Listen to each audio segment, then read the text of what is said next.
Levure de bière. C'est sans doute le produit de phytothérapie le plus connu du grand public. D'un point de vue nutritionnel, c'est une source de vitamine B, indispensable au bon fonctionnement du système nerveux et des muscles.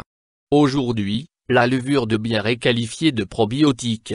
C'est une matière vivante, interactive dans les intestins, et une source de vitamines, d'oligo-éléments essentiels et donc de bienfaits y compris pour la peau. Forme et préparation, poudre, flocons, comprimés, gélules, levure liquide. Propriétés médicinales de la levure de bière. Utilisation interne. Troubles intestinaux, diarrhée, ballonnement, flatulence, paresse intestinale, irritation chronique du côlon, colite infectieuse, gastro-entérite virale. Appareil respiratoire, prévention des rhinopharyngites et des infections orales. Prévention de pathologies intra-utérines. Dermatologie, acné, excès de sébum, favorise la synthèse de la kératine. État général, bien-être, renforcement du système immunitaire, surmenage, vieillissement cellulaire, action antioxydante. Utilisation externe.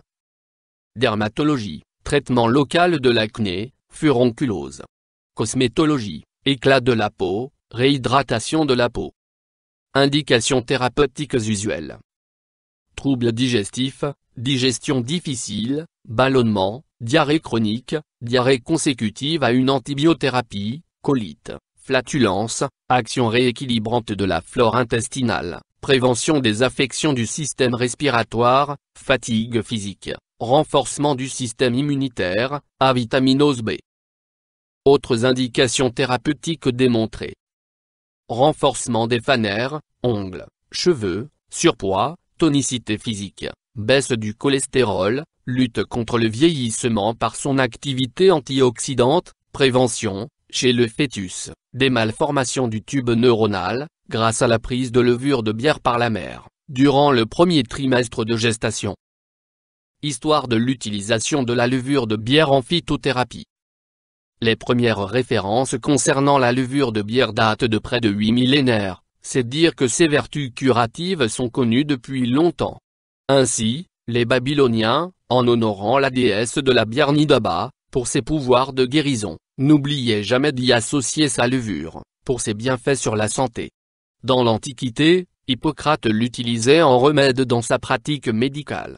Par la suite, les moines du Moyen Âge en faisaient grand usage, à titre préventif, lorsqu'ils soignaient les lépreux.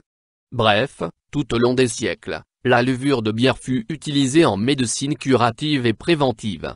Aujourd'hui, elle fait partie des probiotiques les plus utiles et prometteurs en phytothérapie. Description botanique de la levure de bière. Biologiquement, la levure de bière est une concentration de champignons microscopiques de l'espèce des Saccharomyces cerevisiae ou Candida utili. Il n'y a rien à redouter de ces micro-organismes qui n'ont aucune activité pathogène. Leur taille se situe entre 6 à 10 microns. Leur métabolisme leur permet de digérer et de transformer certains glucides, glucose, amidon, en de nombreuses molécules, protides, vitamines, etc. En usage thérapeutique, il faut faire une différence entre la levure active, non chauffée, qui garde ses vertus de probiotique, et la levure inactive, chauffée, qui est utilisée pour les préparations industrielles de boissons alcoolisées. Composition de la levure. Partie utilisée. Toute la colonie de champignons figurant dans la levure de bière est utilisée. Principe actif. Vitamines, B1, B3, B6, B9. Acides aminés essentiels. Protéines.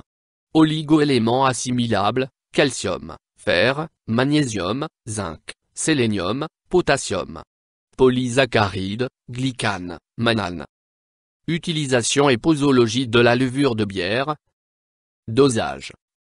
Moins en usage interne, selon le type de prise, poudre, comprimé, etc., et quel que soit l'effet curatif ou préventif recherché, la posologie varie de 2 à 5 g par jour, elle dépend de la corpulence du patient.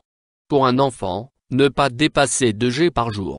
Généralement, les cures de levure de bière durent 3 mois et peuvent être renouvelées 2 ou 3 fois dans l'année.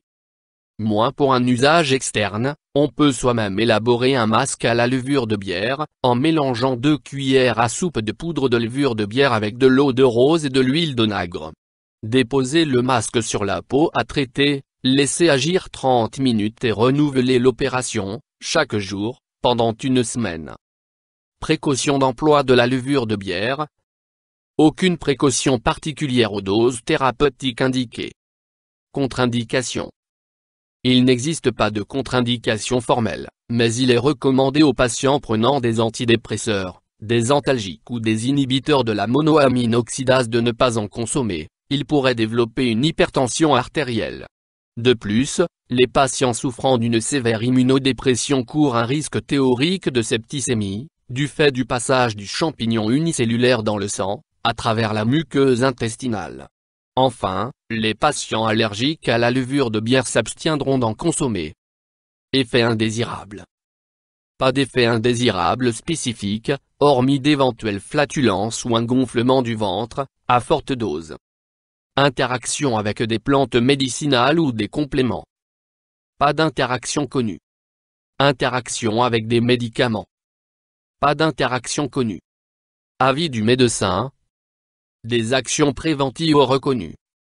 Il est recommandé d'utiliser la levure de bière active biologiquement, puisqu'elle seule a la qualité de probiotique, à la différence de la levure de bière chauffée et non active.